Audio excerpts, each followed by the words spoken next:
my channel, subscribe, bell icon, press like and share.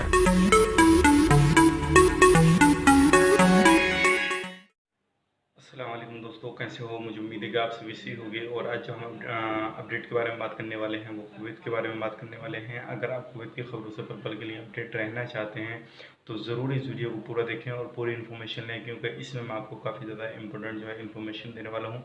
और अगर आप कुवैत से देख रहे हैं तो ज़रूर से ज़रूर इस वीडियो को पूरा देखें। लेकिन उससे पहले बताना चाहेंगे, अगर आप हमारे चैनल पर पहली बार आए हैं तो चैनल को सब्सक्राइब करें और साथ ही साथ बेल आइकन को ज़रूर प्रेस कर दें, ताकि इन फ्यूचर आपको लेटेस्ट अपडेट मिलती रहे और आप हमारे साथ में हमेशा जुड़े रहें। फेसबुक पेज पर देख रहे हैं तो फेसबुक पेज को फॉलो कर लें, ताकि इन फ्यूचर आपको लेटेस्ट अपडेट मिलती रहे। तो चलिए फिर वीडियो शुरू करते हैं। सबसे पहले हम बात कर लेते हैं, काफ़ी सारे लोग जो है क्वेश्चन कर रहे हैं। मैंने एक वीडियो बना के डाला था जिसमें कि आपको बताया था कि इंटरनेशनल जो फ़्लाइट है काफ़ी जल्दी चालू होने वाली है। तो वहाँ पे काफ़ी सारे लोग बोल रहे हैं कब चालू होगी, बताइए भाई कब चालू होगी।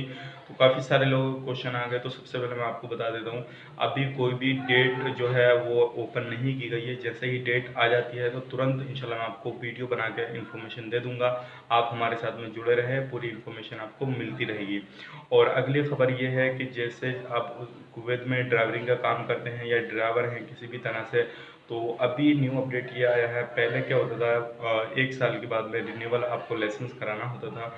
अभी जो है आपका 3 से 12 साल के दौरान जो है रिन्यूअल कराएंगे, यानी कि एक ही बार आपको लाइसेंस बनाना, उसके बाद में 3 से 12 साल तक वो चलता रहेगा आपका एक ही बार में लाइसेंस बना हुआ। तो ये आपके लिए काफ़ी बड़ी खबर है।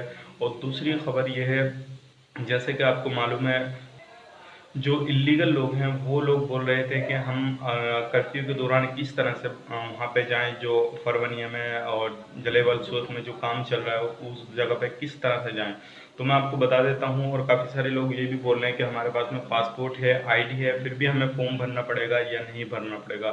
वो इन्फॉर्मेशन मैं आपको इसमें क्लियर करने वाला हूँ। अगर आपके पास में आईडी है तो आपको फॉर्म भरने की ज़रूरत नहीं है, इस चीज़ का ध्यान रखिएगा। कोई भी आपके पास में ओरिजिनल आईडी है तब। और आपको जाना किस तरह से है, अगर आपको जाना है तो जो टाइम टेबल दिया हुआ है उसके हिसाब से निकलिए। अगर आप कर्फ्यू के दौरान आप कहीं जा रहे हैं तो वहाँ पे जो पुलिस वाले होते हैं उनसे बात कीजिए, वो आपको रास्ता बता देंगे कि आपको किस तरह से जाना है, क्या चीज़ वहाँ पे प्रूफ आपको दिखानी है कि हम इस काम के लिए जा रहे हैं, किस काम के लिए जा रहे हैं। तो आप इस तरह से करके जा सकते हैं। अगर आपके पास में कोई भी आईडी प्रूफ नहीं है तो आपको फॉर्म भरना होगा। फॉर्म भरने के बाद में जाइए, उनको दिखाइए, वो आपको आगे का रास्ता बता देंगे किस तरह से आपको वहाँ तक पहुँचना है।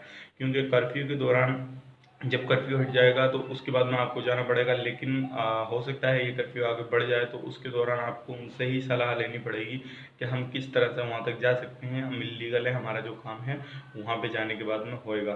तो ये काफ़ी बड़ी अपडेट थी, मैंने सोचा कि आप लोगों को बताया जाए। अगर आप इस वीडियो को देख रहे हैं तो ज़रूर से ज़रूर लाइक करें, दोस्तों के साथ शेयर ज़रूर करें, चैनल पर पहली बार हैं चैनल को सब्सक्राइब करें। चलिए फिर मिलेंगे इस नेक्स्ट वीडियो में, तब तक के लिए आप अपना ख्याल रखें, अपनी फैमिली वालों का ख्याल रखें। Take care.